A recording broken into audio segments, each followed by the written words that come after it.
जय श्री कृष्ण। राधे राधे।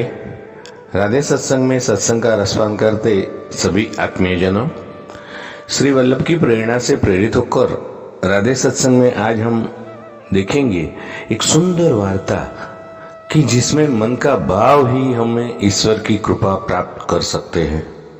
और श्रद्धा के फूल की ये कहानी देखिए। लेकिन इससे पूर्व अगर आपने राधे सत्संग चैनल को सब्सक्राइब न किया तो कर लेना, जिससे आपको हर सत्संग की जानकारी मिल सके और अपने प्रियजनों को कोई इसका लाभ मिले, इसके लिए वीडियो लाइक करके शेयर करना।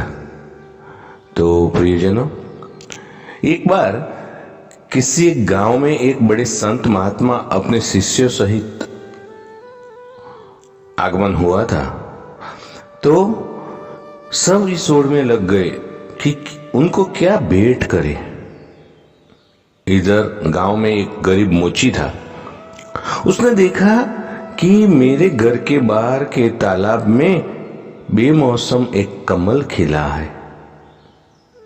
उसकी इच्छा हुई कि आज नगर में महात्मा आए हैं, सब लोग तो उधर ही गए हैं, आज हमारा काम चलेगा नहीं, आज यह फूल बेचकर ही गुजारा कर ले। वह तालाब के अंदर कीचड़ में घुस गया, कमल के फूल को लेकर आया, केले के पत्ते का दोना बनाया और उसके अंदर उसने कमल का फूल रख दिया। पानी की कुछ बूंदे उस कमल पर पड़ी और वह कमल बहुत सुंदर दिखाई दे रहा। इतनी देर में एक सेठ उनके पास आया और आते ही उन्होंने कहा, क्यों फूल बेचने की इच्छा है? आज हम आपको इसके 2 चांदी के रुपये दे सकते हैं। अब उसने सोचा कि 1-2 आने का फूल इसके 2 रुपये दिए जा रहे हैं। वह आश्चर्य में पड़ गया। इतनी देर में नगर सेठ आया। उसने कहा, अरे भाई, ये फूल तो बहुत अच्छा है, ये फूल हमें दे दो, हम इसके 10 चांदी के सिक्के आपको दे सकते हैं। मोची ने सोचा, इतना कीमती है ये फूल? नगर सेठ ने मोची को सोच में पड़े देखकर कहा, अगर पैसे कम हो तो ज्यादा दिए जा सकते हैं। मोची ने सोचा कि क्या बहुत कीमती है ये वो फूल? नगर सेठ ने कहा, मेरी इच्छा है कि मैं महात्मा के चरणों में ये फूल रखूं, इसलिए इसकी कीमत लगाने लगा हूं। तो इतनी देर में उस राज्य का मंत्री अपने वाहन पर बैठा हुआ पास आया और कहने लगा, क्या बात है, कैसी भीड़ लगी है? अब लोग कुछ बताते, इससे पहले उसका ध्यान उस फूल की तरफ गया। उसने पूछा, ये फूल बेचोगे? हम इसके 100 सिक्के दे सकते हैं, क्योंकि महात्मा आए हुए हैं, ये सिक्के तो कोई कीमत नहीं रखते। जब हम यह फूल लेकर जाएंगे तो सारे गांव में चर्चा होगी कि महात्मा ने केवल मंत्री का भेंट किया हुआ ही फूल स्वीकार किया। हमारी बहुत ज्यादा चर्चा होगी। इसलिए हमारी इच्छा यह है कि हम यह फूल भेंट करें। और कहते हैं कि थोड़ी देर के बाद राजा ने खुद आके भीड़ को देखा। देखने के बाद वजीर ने पूछा कि क्या बात है?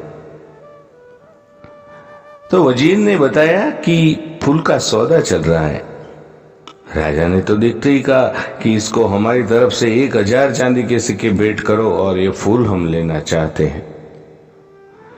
गरीब मोची ने कहा, लोगे तो तभी जब हम बेचेंगे ना, हम बेचना ही नहीं चाहते। अब राजा कहता है कि बेचोगे क्यों नहीं? उसने कहा कि जब महात्मा के चरणों में सब कुछ न कुछ भेंट करने के लिए पहुंच रहे हैं, तो ये फूल इस गरीब की तरफ से आज उनके चरणों में भेंट होगा। राजा बोला, देख लो, 1000 चांदी के सिक्कों से तुम्हारी पीढ़ियां तर सकती है। गरीब मोची ने कहा, मैंने तो आज तक राजाओं की संपत्ति से किसी को तैरते हुए नहीं देखा, लेकिन महापुरुषों के आशीर्वाद से तो लोग जरूर तरते हैं। राजा मुस्कुराया और कह उठा, तेरी बात में दम है, अब तेरी मर्जी, तू ही भेंट कर ले। अब राजा तो उस उद्यान में चला गया जहां महात्मा ठहरे हुए थे और बहुत जल्दी चर्चा महात्मा के कानों तक भी पहुंची कि आज कोई आदमी फूल लेकर आ रहा है जिसकी कीमत बहुत लगी है। वह गरीब आदमी है, इसलिए फूल बेचने निकला था जिससे कि उसका गुजारा होता। और जैसे ही वह गरीब मोची फूल लेकर पहुंचा तो शिष्य ने महात्मा से कहा कि अब वो व्यक्ति आ गया है। लोग एकदम सामने से हट गए। महात्मा ने उसकी तरफ देखा। मोची फूल लेकर जैसे ही पहुंचा तो उसकी आंखों में से आंसू बरसने लगे। कुछ बूंदे तो पानी की कमल पर पहले से ही थी, कुछ उसके आंसुओं के रूप में ठिठक गई कमल पर। रोते हुए उसने कहा, सबने बहुत बहुत कीमती चीजें आपके चरणों में भेंट की होगी, लेकिन इस गरीब के पास ये कमल का फूल और जन्म जन्मांतर के पाप, जो पाप मैंने किए हैं, उनके आंसू आंखों में भरे पड़े हैं।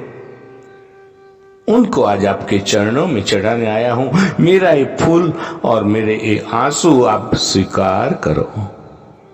महात्मा के चरणों में फूल रख दिया। गरीब मोची घुटनों के बल पर बैठ गया।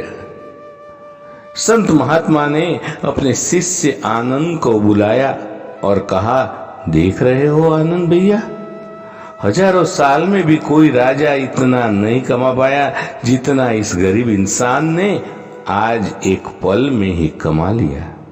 इसका समर्पण कितना श्रेष्ठ हो गया, इसने अपने मन का भाव दे दिया।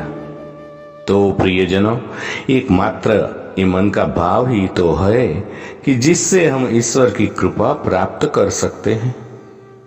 उस कृपा के आगे त्रिलोक की समान भी कोई अहमियत नहीं रखता।